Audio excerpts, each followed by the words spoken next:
Yo, what's happening, y'all? How y'all doing today?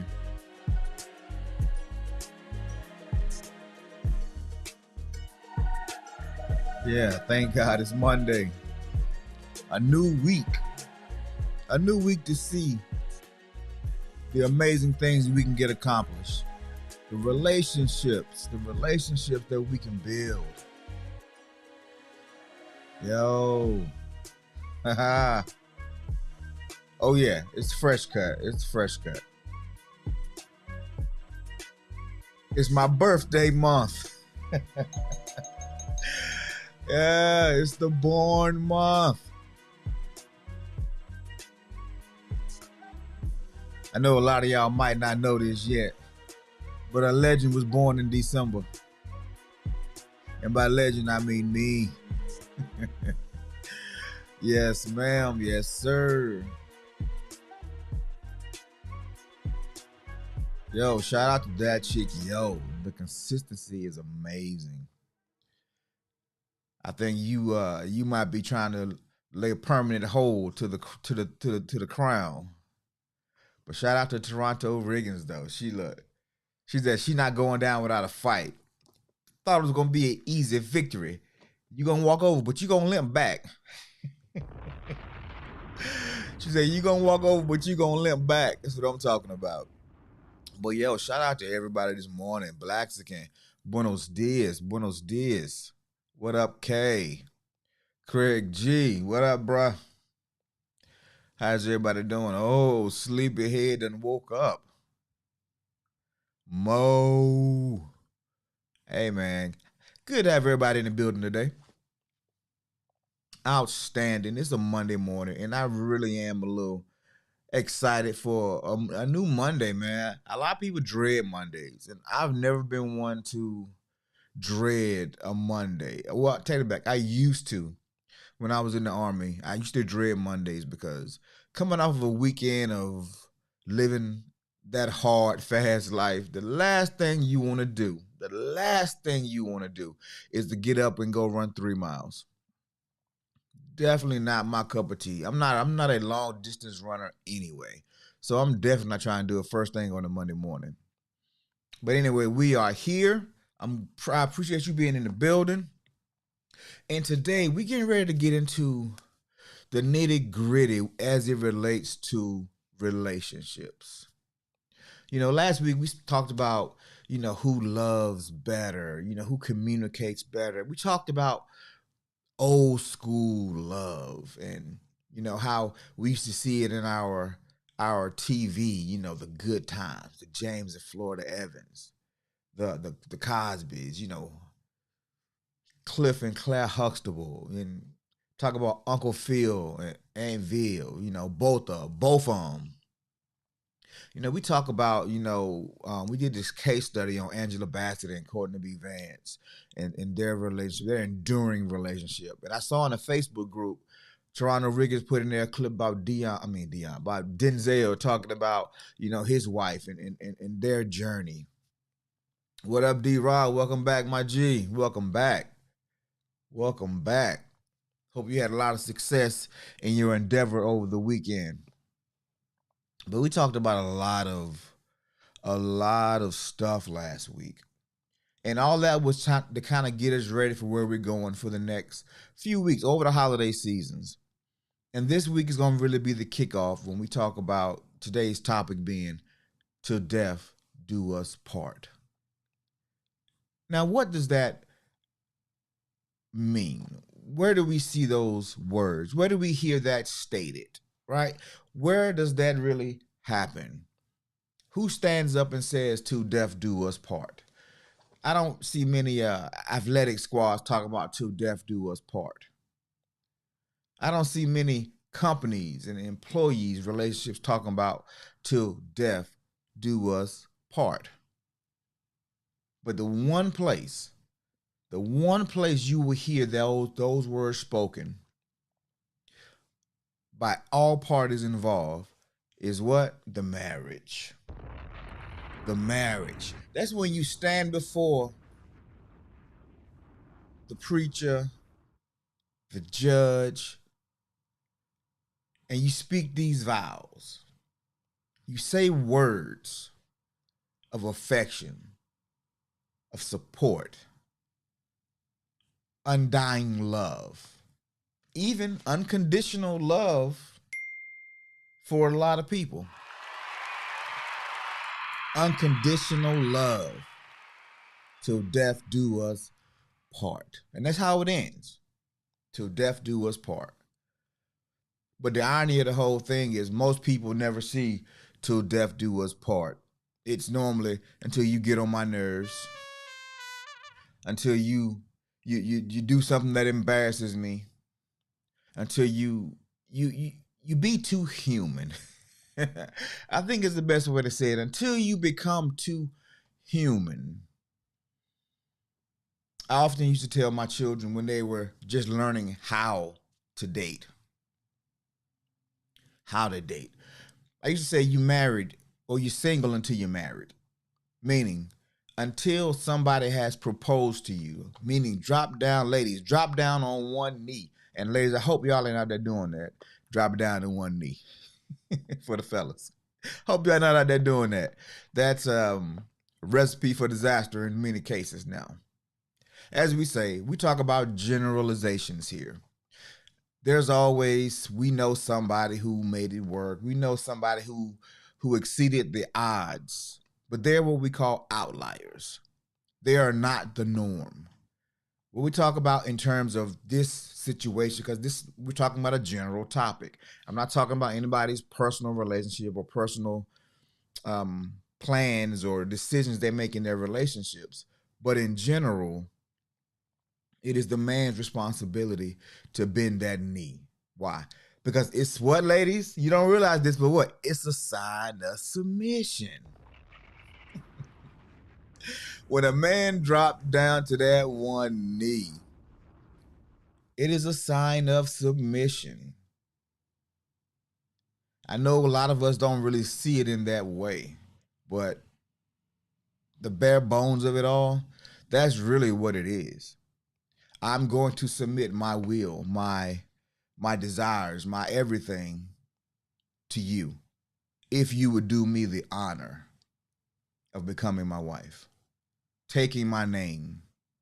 And because of that, I will do my best to be an accountable partner, a responsible partner, a protector, a provider.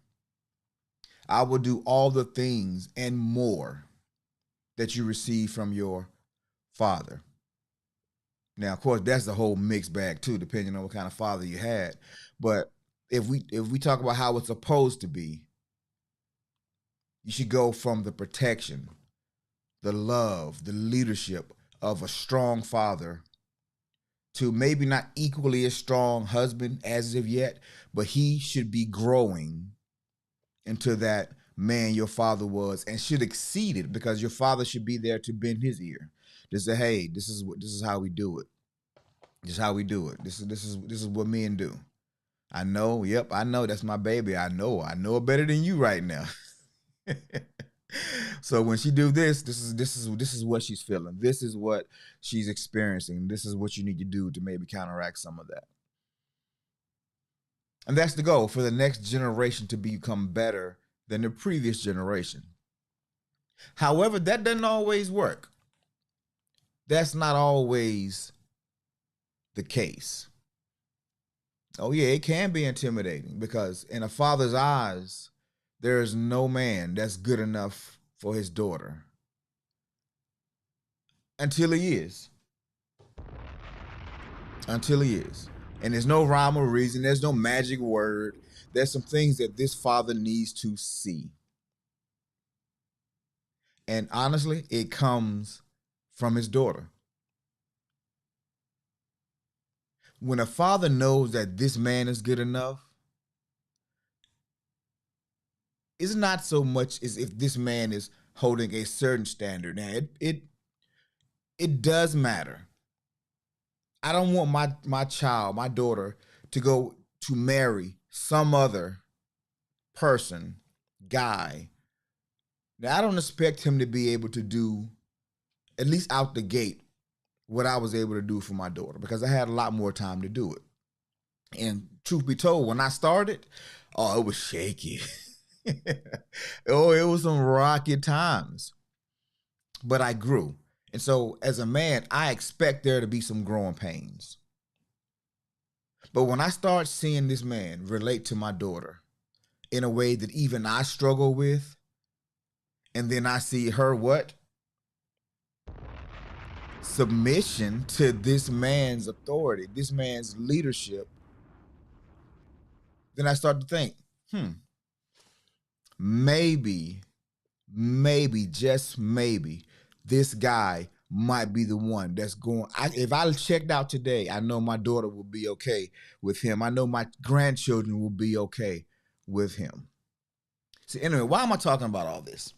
Why am I going so deep down this rabbit hole? Why is this monologue going on and on and on? It's because today I want to set the stage, because Mondays is we kind of just we introduce a subject or a topic on Mondays and we talk about it.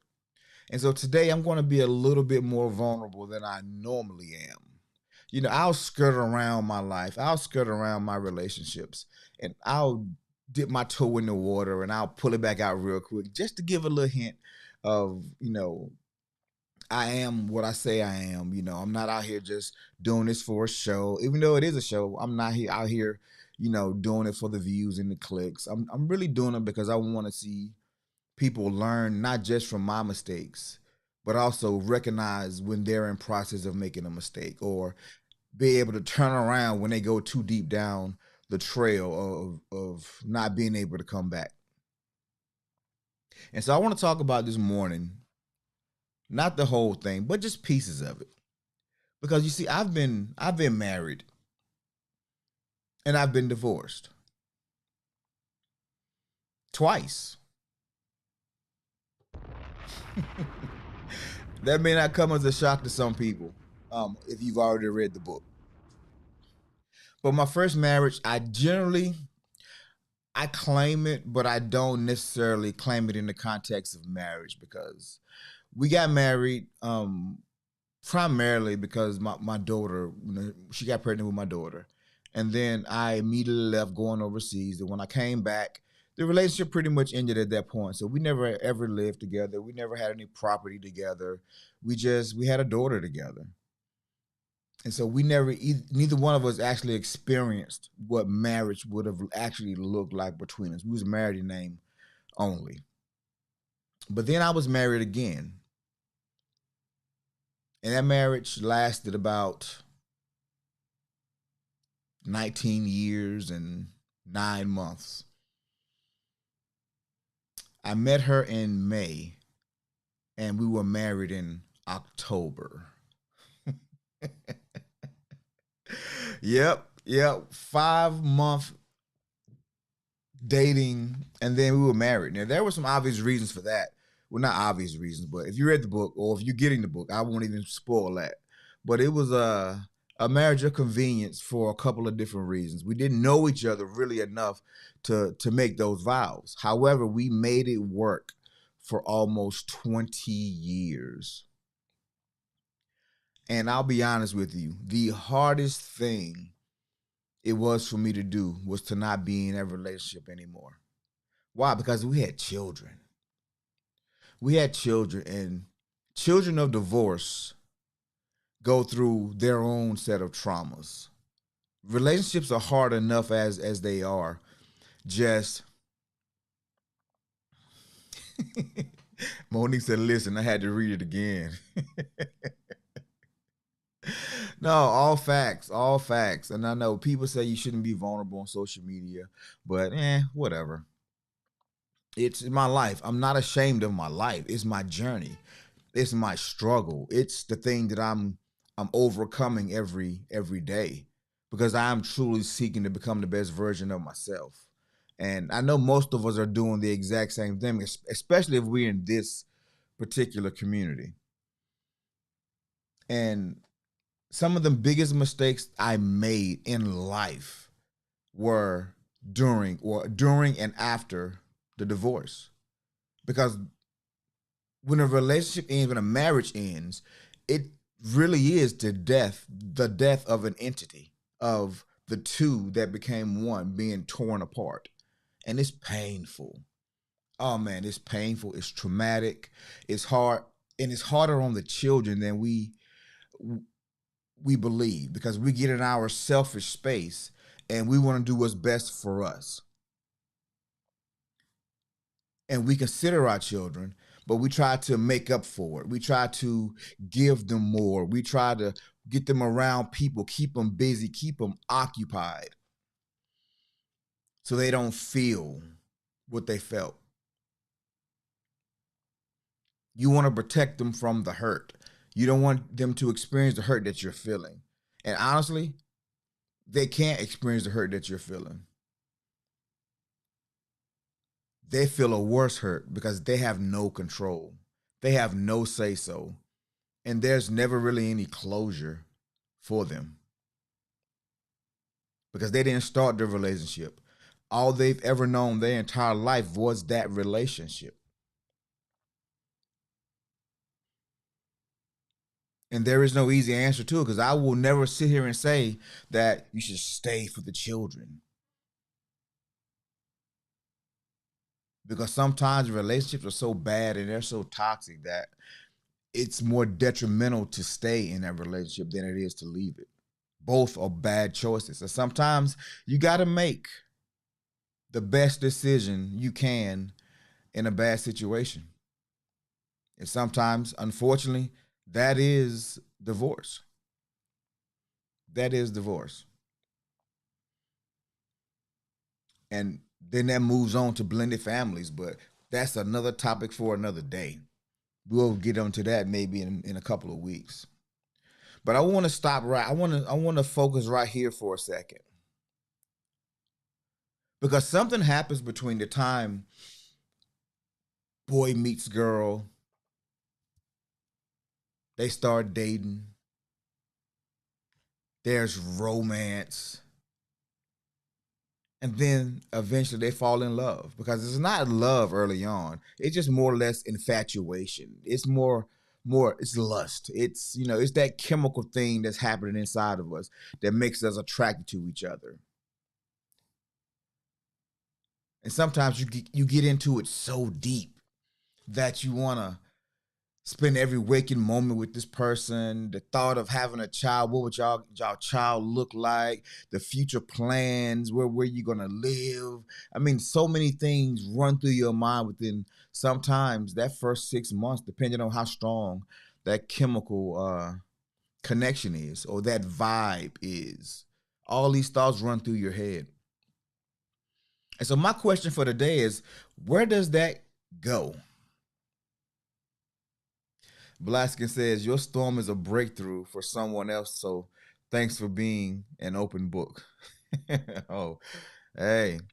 I you can only share things, or you should only share things that you've already healed from. So I caution anybody that's actually thinking about starting a channel or having discussions, don't discuss stuff that you haven't healed from. It's more traumatizing. So where does the romance go in relationships? After you meet your person, after y'all have dated for a while, and there's a lot of early morning texts, late night conversations, trips,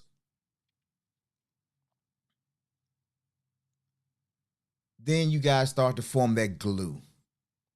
Those things that bond you. Those things that every couple does. You work, you pay bills. What happens to the romance? Bobby S says routine kills romance. Matter of fact, I'm gonna drop a bomb on that one. Routine kills romance. So one of the things we talk about, and I'm getting a whole bunch of exactly's and 100%. And so I would say it is a very fair point. And so what happens is people, they get to a point where they're just in this routine. They're living life. They have partnership. They have companionship. But it feels like something is missing because it wasn't as sweet as it was once upon a time. Some people will call that's when a relationship starts. I think D Rob can contest to this, right? When an athlete, when an athlete is coming to work out, he's coming to get some coaching, or she's coming to get some coaching. And the first 20 minutes, you just kind of warming up, you're getting loose, you're getting your mental situated. And by the 30-minute mark, you now starting to sweat a little bit. You're now starting to get a little tired. And then most good coaches will say, once your body is exhausted, now the work begins. Now you're starting to work out. Because until you get to a point where you feeling the pressure, the stress, the fatigue, and now you mentally and physically have to engage to keep the proper form, to keep the discipline needed to carry out whatever exercise or movement it is, that's the real work. Just because you sweated a little bit? Nah. Just because you breathing hard? Nope. That's just a warm-up. You don't effectively start working out, training, until you're already tired. Because in life, just like in sports, when you get into the third, the fourth quarter, when you get into tight spaces in life, when it seems as if nothing is going your way, nothing is working out, everything you try is failing, that's when the growth happens. That's when you're in the middle of your process. That's the real work. And so all those things up until that point was just glue. It helps that you have things in common. It helps that you have a routine. And we talk about a routine early in this show's history, how routine are determined by your habits. And the routine is what's going to lead you to success or failure. And it works in most things. But when you get into relationships, routine tends to kill the romance. So the elephant in the room is, why can't we put romance in the routine? Somebody answer that for me. Why do we struggle putting romance in the routine if we all know that routine can be a romance killer? Why do we have such a hard time putting it in the routine? Blaskin says, when spouses stop studying each other to keep the chemistry going.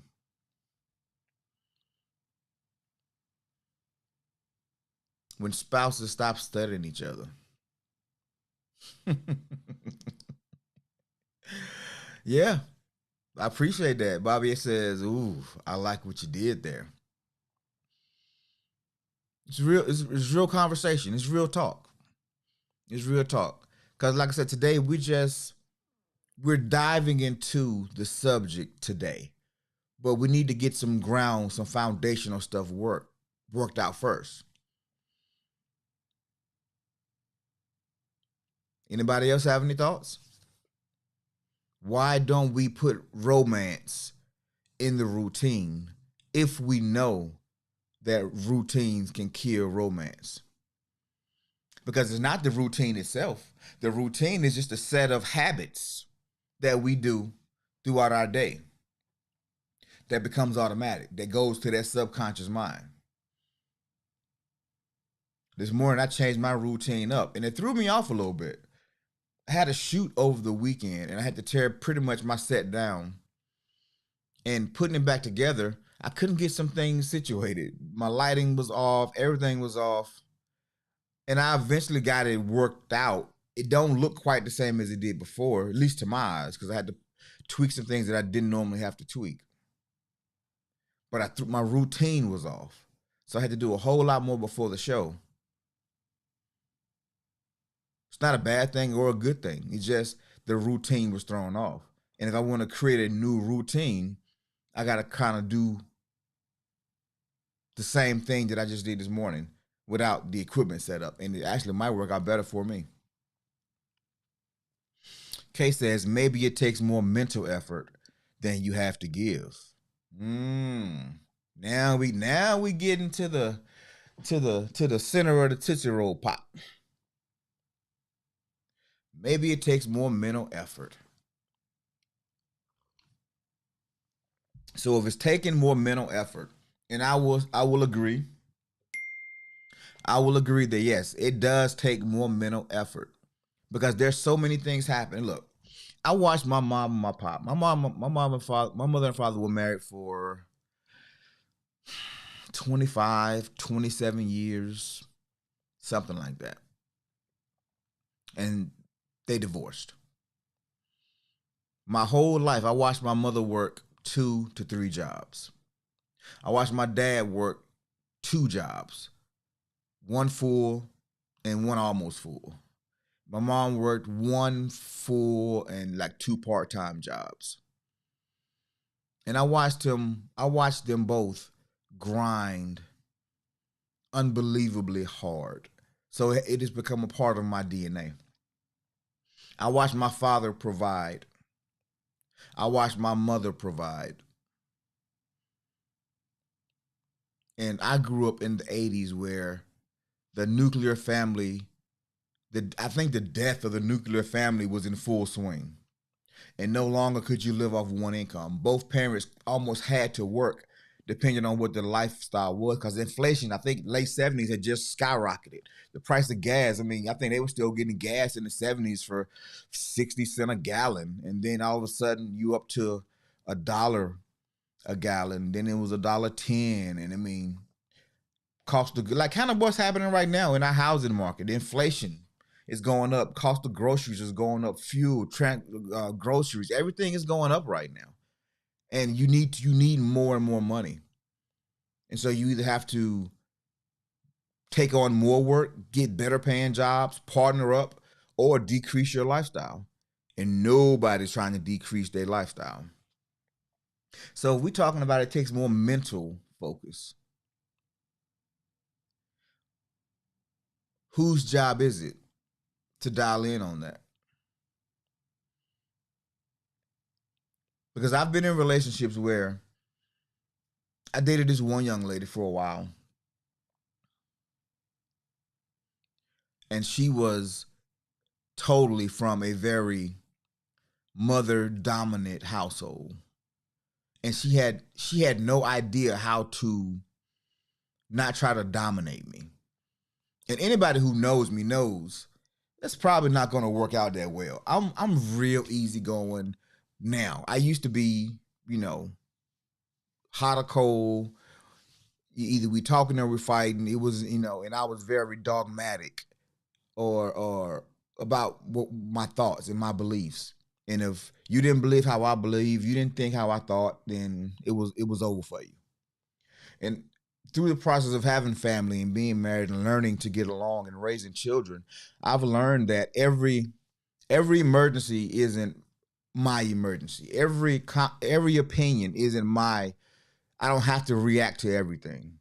I learned to be more balanced. I learned to be more wait and see, because there's more than one way to do everything most times.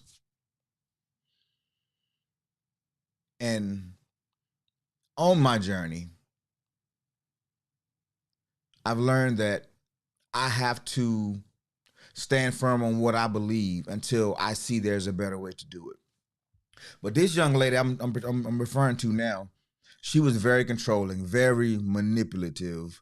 And just because I wasn't loud and argumentative, she thought she could just say things and that I would just go along. And I did until I stopped. Once I got the sense that she was doing the manipulation thing. And then I started putting them roadblocks on everything she said. And of course, that led us to, fighting all the time. Not physically, but arguing all the time.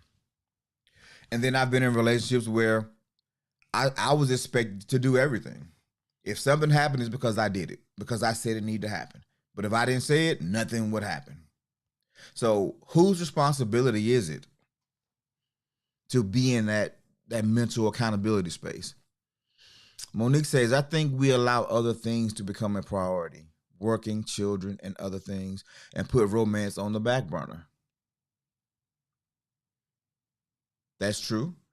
Blaska says, because we can get too busy investing our time and keeping everything afloat. Builds life until you can't really enjoy it with the one you're trying to build it for and with. Yes, ma'am.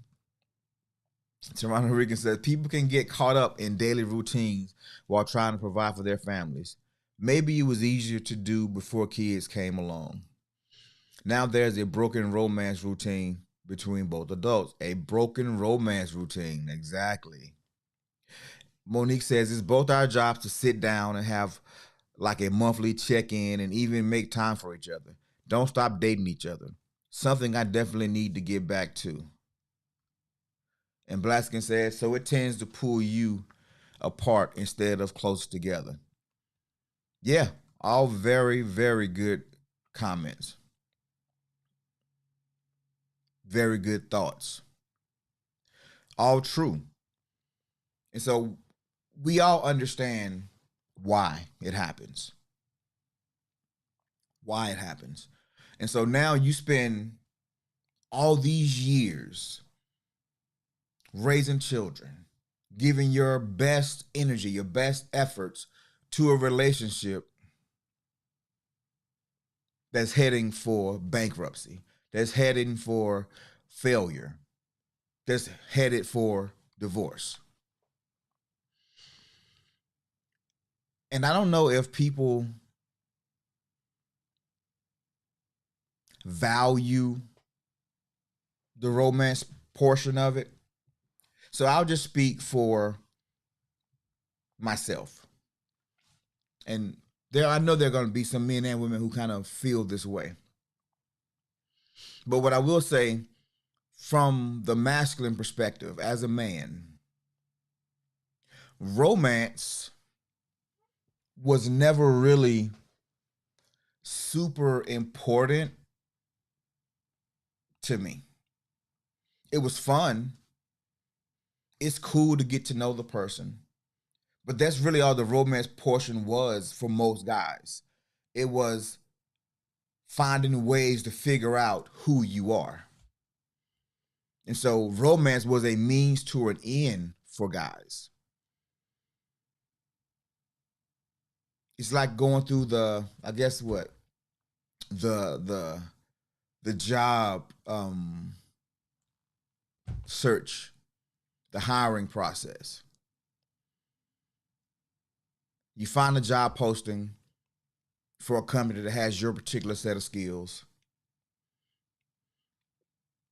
You look at your resume. Okay, yep, I've done this. I checked that box. I've done this. I checked that box. Oh, okay. Let me look at this company. Let's see when they were founded. Let's see what these companies do. Let me see how they closed last year on the stock exchange. Let me see. I mean, whatever the company is, you do your research before you going in for that first interview, just so you have some understanding of who they are and what they do.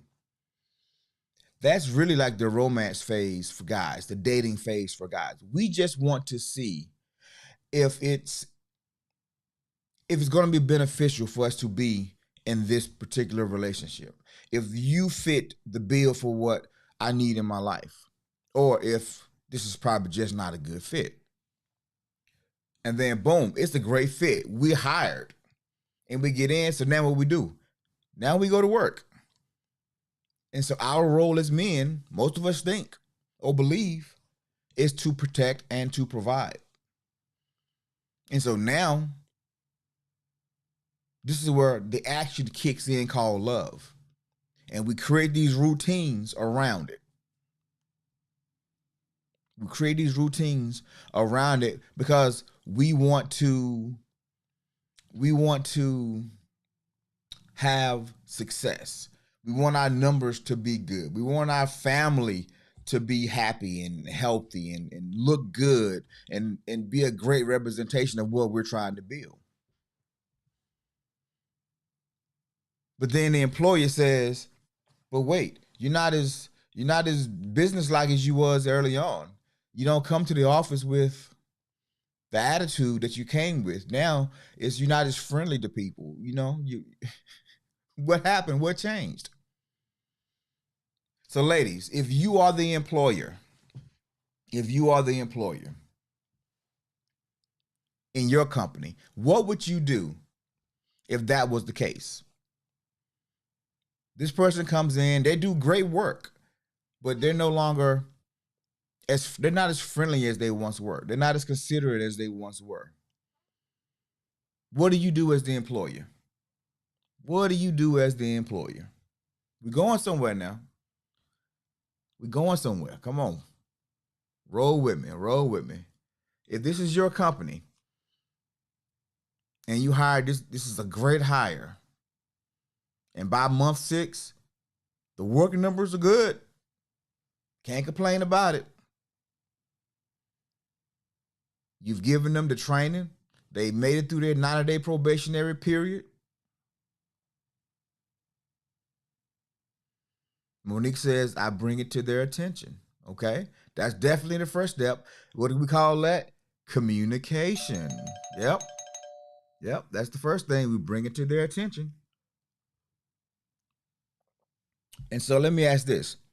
When we bring it to their attention, hold on. So that your girl says, have a meeting with them and see what's going on. Okay. Kay says, schedule a meeting to see what's changed for them. Blaskin says, check and see what changed. Okay. So you're in this meeting now, and you says, hey, I've noticed something. And it's not your work performance is good. It's good. No problems. Our numbers are good. We still think, you're a great fit here. We just want to know, we're concerned. We don't see you as enthusiastic as you were when you started. We don't see you, talking to people in the offices. You kind of in your corner now. Is there something going on? Is there something that we can do? And then the employee says, nah, I'm good. Everything's great. I love it here. I'm just focused on, we got this account coming up. We got this thing we're trying to do. I'm trying to make sure that the responsibilities that you gave me are managed, are taken care of, so you ain't got to worry about me. We tried communicating, but was that a good answer though? To you as the employer, was that a good answer? I just gave you what was on my heart, from the bottom of my heart, sincerely from my heart. I love this job. I'm working hard to make sure I hold up my end of the deal. I'm showing up on time. I'm dressed appropriately. I may not have the suit on with the tie. No, I may not be speaking to people, just randomly, but I'm here. I'm doing a good job. Monique said, that's not how we work. Heck no. Nah. Nope. Absolutely not. Yeah, it was a total honest answer. So y'all see the dynamics now, right? You see, as the employer, that's called going through the motions. Kay said it's called going through the motions. Monique said, let me give you a blueprint on how to keep this job. It's time for a review. Oh, man. But this is real life, whether in relationships or personal or professional relationships. This is what happens every day. This is what happens every day. So the question, the big elephant standing in the corner there, how do we solve that? How do we fix that? How do we get to a space where we're not wanting the same thing. We're in line with what the agreement was. And who is the onus on?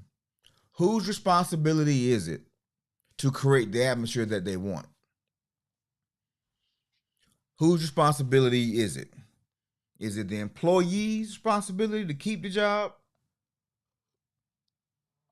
Or is it the employer's job to foster an environment that promotes that. This is where it gets tricky, ladies. This is where it gets tricky. Fellas, I know you kind of listening in the background right now, but you can chime in too. I know it get a little tricky right here. It get a little sticky. But whose responsibility is it? So I'm hearing both. I see both. Toronto, Bobby says both of them. That chick Yo says both of them. Kay says both of them. Toronto says employer. Blaskin says both because everybody needs a balance. That is true. Everybody needs a balance. And to a point, it is both of their responsibilities. However, it's the employer's responsibility to create the environment that works best for the office, that works best for the other employees as well. Now, if the other employees are all happy and friendly and all these other things, and this one particular person isn't, but their numbers are better, how do you decide on your atmosphere? Because the person is performing, they're just not social enough. They're not responsive enough. They don't fit the atmosphere of the office, but they fit the bottom line of the office.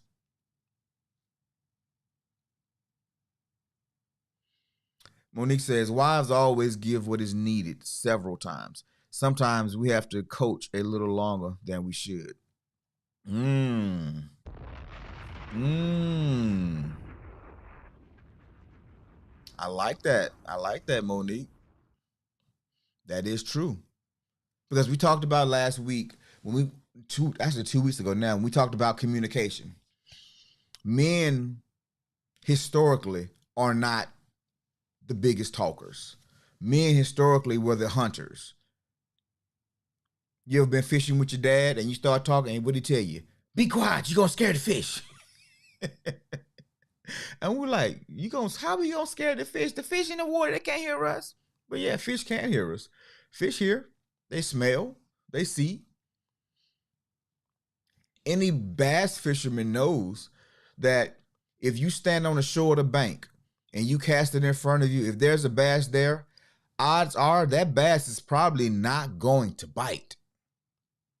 However, if you stand back maybe 5-10 feet from the shore and you cast at an angle and the bass can't see you, he's more likely to bite. Because they're animals. They know there's predators out there. So men have historically been the quiet ones, while women have been the traditional community builders, the family builders. Women create the culture by and large in most families. And if they do it in families, they do it in the communities and the culture. So as an employer, if I have a company and the atmosphere in my company is okay, but it's not, I don't feel the way I used to feel about it. It's up to me to either do what we call those team building, right? Team building, retreats, planning. I mean, there's so many things that companies do year in and year out. They bring in coaches to come in all the time to try to inspire their sales force to find the missing the missing component to whatever's happening, because they're trying to create a certain culture.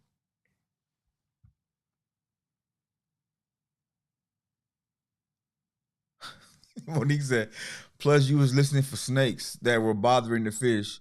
He pulled me back just, oh, wow. Okay, hold on. Let me go back. I missed something. The employer, make sure training and blueprint, employees in place, make sure the employees. I brought the right atmosphere with me, and my coworker followed suit. Okay, yep. Daddy definitely used to tell us that. Sure did. Okay. Um. Oh, he. I got you, Mo. And so and this is one of the differences between men and women. And so generally what happens is, and this is why divorce sometimes are harder on men, breakups are harder on men, because we go to work once we go into the company, once we go into the relationship. And we're not so much focused on the niceties, the cultural things. It's the work, it's the mission. What's the mission? We came to get this check so we can provide for the family. We don't really, water cooler talk. It's cool. We might talk about what happened over the weekend, but I'm here to work, man. I ain't here to really make a lot of friends. I got friends at the house. I'm good. I got friends off work. Yeah. So here's where we find ourselves. And this is why people put in 15, or excuse me, anywhere that 7 year itch, right? We talk about the 7 year itch. You get that 7 year mark, and y'all just ain't vibing no more. You feel like as a woman, you might feel like, I'm guessing because I'm not a woman, but I may have heard this a time or two. So just rock with your boy. Before I say that, all we as women are asking for is put the same effort into the relationship. Yeah, exactly. Yep. That part, sis. Yes. But there's the rub. There's the rub. The expectations in a relationship are different. The expectations in the relationships are different. Remember we talked about love and the romance, that fairy tale, I feel a certain way kind of love that women have versus men. Men is their love is more of an action thing, and it's the protection and the providing. And so now what you're having is, culturally, I have a teenage son, I have a young son in his 20s. And I'm around them and their friends on occasion. And because I'm OG, because I'm Pops, we have a lot of different conversations. And so I asked these guys, I said, so when you get into these relationships with these girls, what's the goal? What's the plan? What are you expecting? What are you looking for? And so now what you're having is young men. We will have young men go into a relationship, and they are thinking more in terms of their romantic kind of feeling love. But you know what you're not getting? These jokers ain't trying to work. They ain't trying to pay no bills. They want to go 50-50. They want you, after you don't have this baby, whoa, we 6 weeks, can you go back to work? I need some help. Because in a lot of cases, dad isn't there. And so they're getting their community, their culturing from mom only. And they hear what mom complains about. And they see mom struggles. And they just want to fix it, but they don't know how to.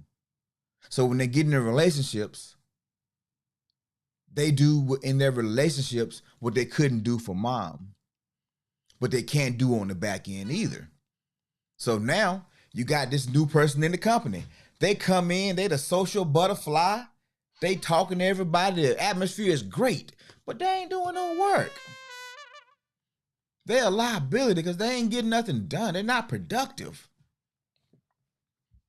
I missed a few comments that made me laugh. Let me go back real quick. Multitask. We are on the same team. We help y'all get to where you need to get and what you need. Put us in, coach. We ready. And that's what made me laugh. That chick yo says, so are you displaying what you expect from your partner? Okay. Blaskin, that part, 18 years. Okay. Our father was and has always been a great example of what love is. I love the way he is with our mom. Let's go. So You guys already have an example of what that looks like. Already have an example of what that looks like. Most people don't. You guys will be what we would call the outlier. Y'all will be the outlier. Most of us can't, on both hands, we can't find more than 3 people who've been together longer than 10 years.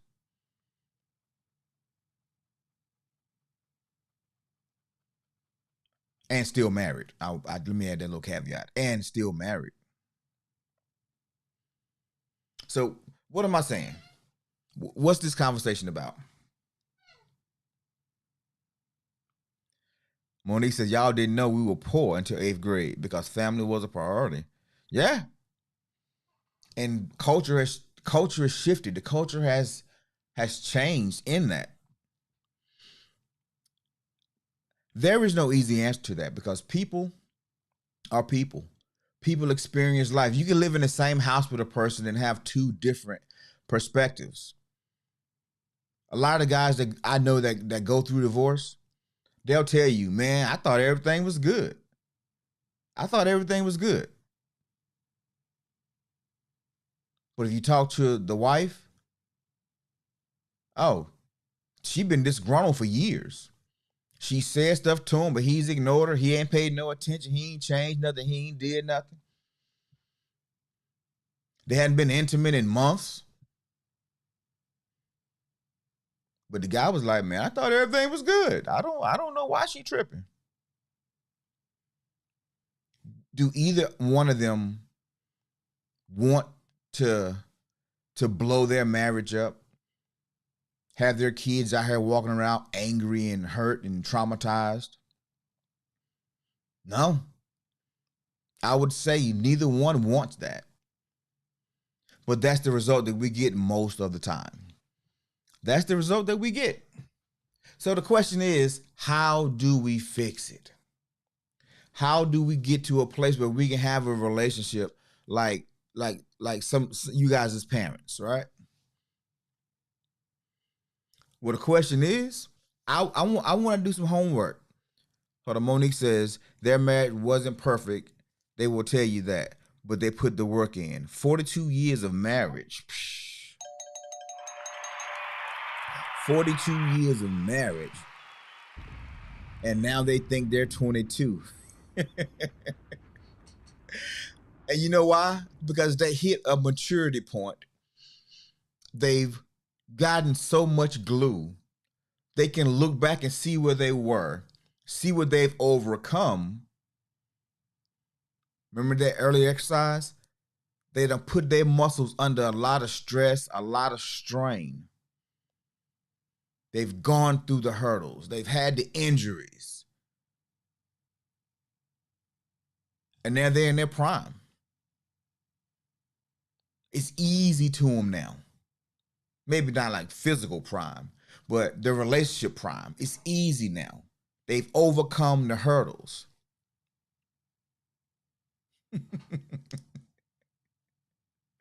And so most couples, most relationships never get a chance to experience the kind of love, the kind of relationship that you guys have watched your parents experience.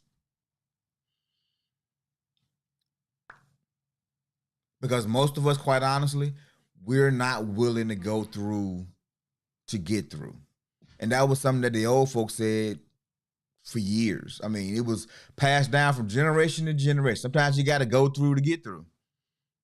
You got to go through to get through. And you done spent 10 years with this person, 15 years, 20 years with this person.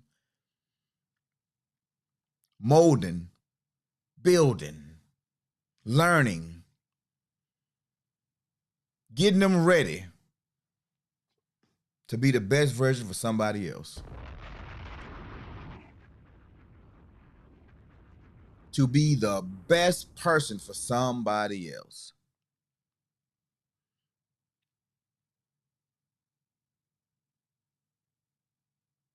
So what's the takeaway? That chick you said one and done.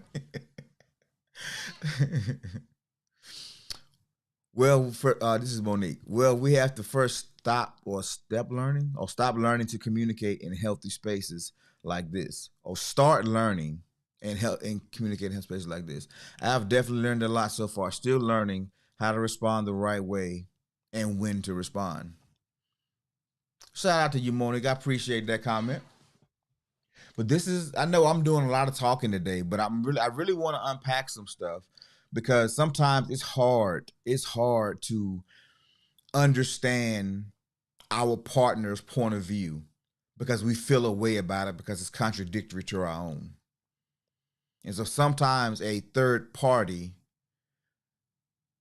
perspective is insightful, which is really what today is about. I want to give you guys the insight that I had, the insight of watching my mother and my father go through they'll go through. And as crazy as it sounds, I used to want my parents to divorce because I saw how toxic the relationship was, at least in my eyes at that point in time.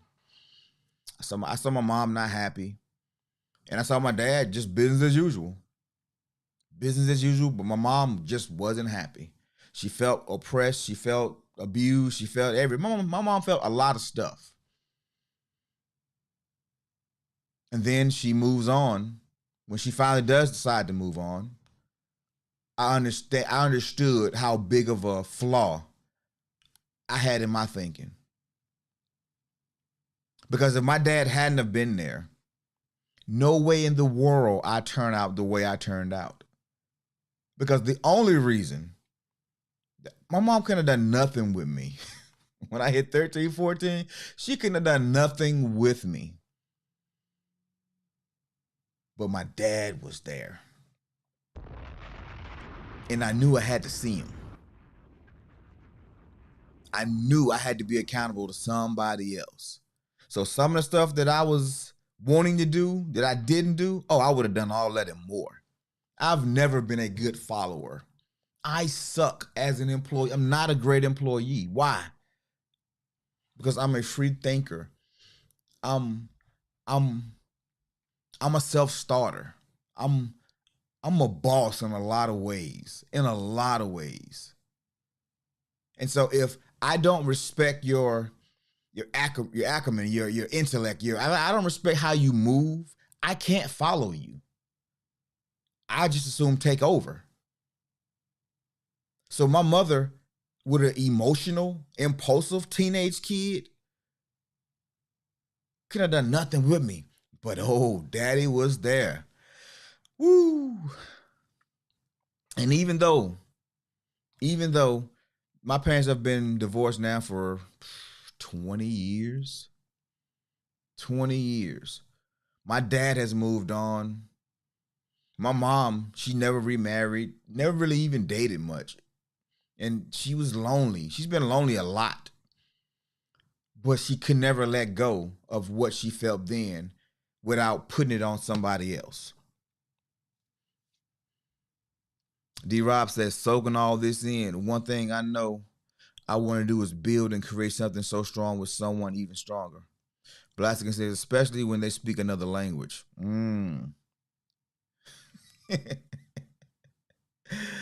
No, building a family isn't for the weak.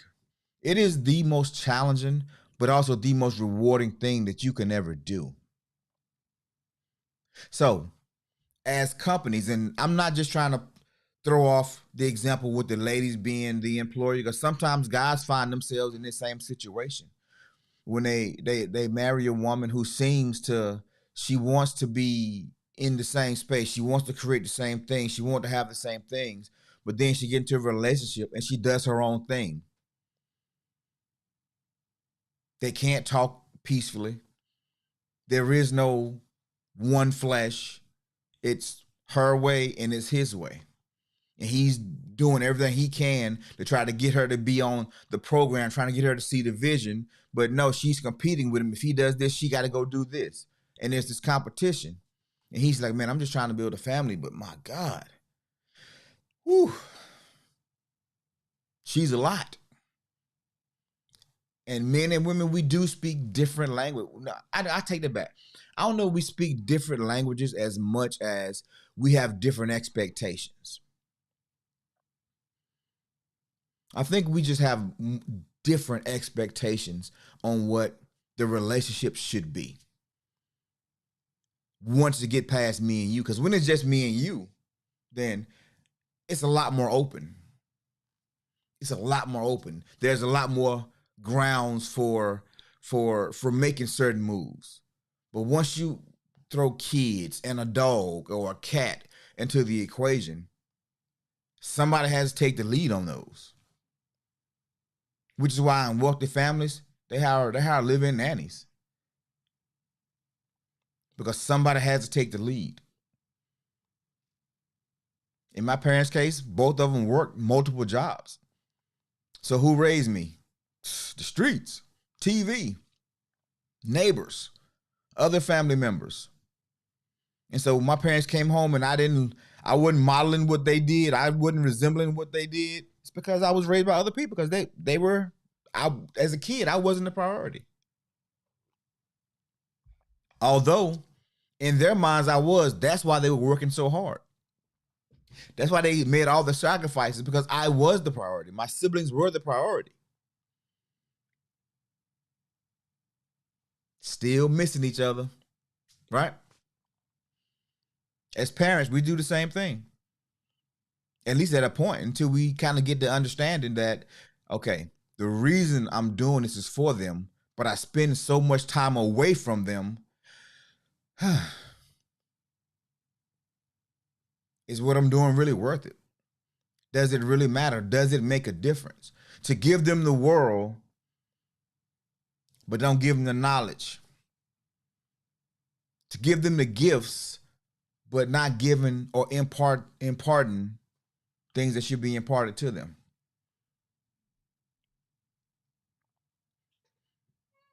So that's where we're at this week. How do we bridge that gap? How do we get on the same page? How can we avoid going 25, 30 years and then finding ourselves in divorce or in a broken family? Shoot, how do we even choose the right partner? Because when it comes down to it, most times we just chose wrong. We chose wrong. We thought we saw something we didn't, because we felt the way. And ladies, just throw this out there. The guy, in most cases, the guy who has the capacity and the time to give you the romance continuously is the guy who does nothing but give romance. They're not providing any protection. They're not really working. They're not doing a lot of things because they got time. If a guy can be in your face all day, he ain't doing nothing with his life. Because you know, just like I know, when you're busy, you got to make time for stuff. Which goes back to the earlier conversation, routine. When you're busy, you have to have a routine. But when you're not busy, you can be what anybody needs, especially if it's not long term. Just want to be here for the moment. That's why side dudes be winning. That's why side chicks be winning. Because they ain't got nothing else going on but to do that. They can actually study the person. They can be whatever they need for them to be.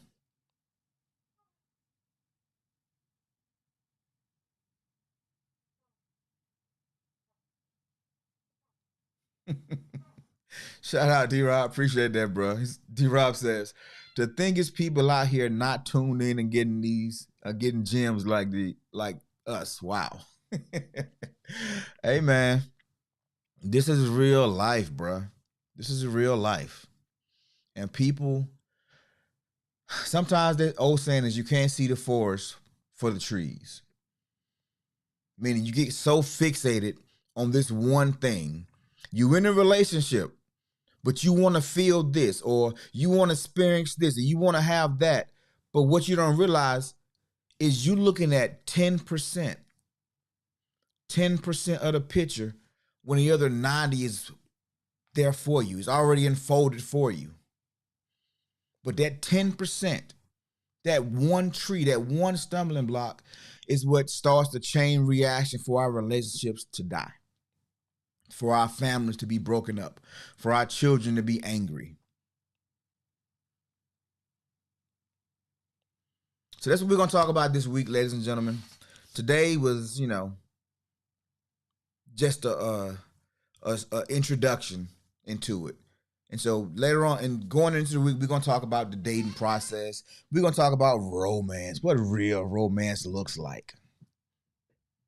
What real romance look like. And then we're going to talk about love. We're going to get into love again. We're going to talk about the differences between romance and love. And then we're going to wrap the week up talking about maintenance. How do we keep it going? And trust me, it is a struggle. It is an ongoing thing. You never get it perfect. You never get it right, but you can't quit on the process. Because the only way to have a successful relationship, the only way to have the relationship that you want is to be intentional about building it. Just like a company, you're not going to have a company. You're not going to have a company that experiences massive success unless you plan year after year, you plan week after week, you have meetings, you do training sessions, you bring in strategic planning companies. Because the goal of a company is to have profits, is to have success, is to build a brand, build something that people remember and people support. But if you're not willing to go through the growing pains, or if they just get too hard, then it becomes a hostile takeover, or your stock prices plummet. We're going to talk about that plummeting stock price too. Oh, also, we're going to talk about, we'll get, my bad, I shouldn't have said that. Anyway, we're going to talk about a lot of stuff, and some of them is going to be funny, some of them is going to be fun, some of them is going to be a little uncomfortable for us. Men and women, it's going to be a little uncomfortable because we don't do some things that we should do. True, balance is key. Expectations is true. But also that bad word, that C word, comparison. Comparison can be a bad thing as well. A bad thing as well. But today has been fun. It's been good exercise, great comments, great feedback. I think it's going to be a really good week. If those of you who don't know, haven't already, we have a Facebook group. I'll put that in the chat right now, I think. Let's see. Yep. If you don't know already, I know some people have expressed concern that they don't use Facebook. So is there another way? Currently, right now, no. But we are going to do some different things, and we're going to be incorporating some Zoom discussions outside of those platforms. So stay with us. We're going to all be in that good space. G-Rob says, by the way, I'm flying back to Texas this afternoon. Trip was a success. My squad got the win, 22-0. Got that dub. I love it. I love it. Good job, man. Shout out to all of you for the feedback that we've been been having. This doesn't work if you guys aren't communicating with me. Your thoughts, your feelings, your beliefs, because they're all valid. They all matter. And part of the biggest challenge that I think we've had in relationships is that they're so one-sided. There are a lot of ladies who believe that they can't say what's on their heart and what's on their mind. And there are a lot of guys who think a woman shouldn't. But that's old thinking. We're partners. There should be balance. We should be able to bounce ideas off one another, be accountable to one another, and also have shared goals that we're working toward. And in the mix of that, we can't forget what made us special in the very beginning. So we got to find ways to rekindle those flames or start new flames, because we're not the same people we were when we started. We change. Life makes us change. Responsibility makes us change. But that's what growth is for. And that's why this platform exists. Because nobody's perfect. I'm doing a lot of talking, but I don't have all the answers. And every day I learn from you more than you probably get from me. Just the group, the community makes a huge difference and an impact into my life. So thank you. And I'm excited for where we're going down the road. But on that note, it is Monday. We got jobs to get to. We got stuff to do. So let's go out. As Health Talk says, have a great day no matter what. Shout out to everybody that was in the building today. Much love, much respect, and I can't wait to see you guys on the islands or the beaches of the world. So y'all have a great Monday. Be blessed and peace.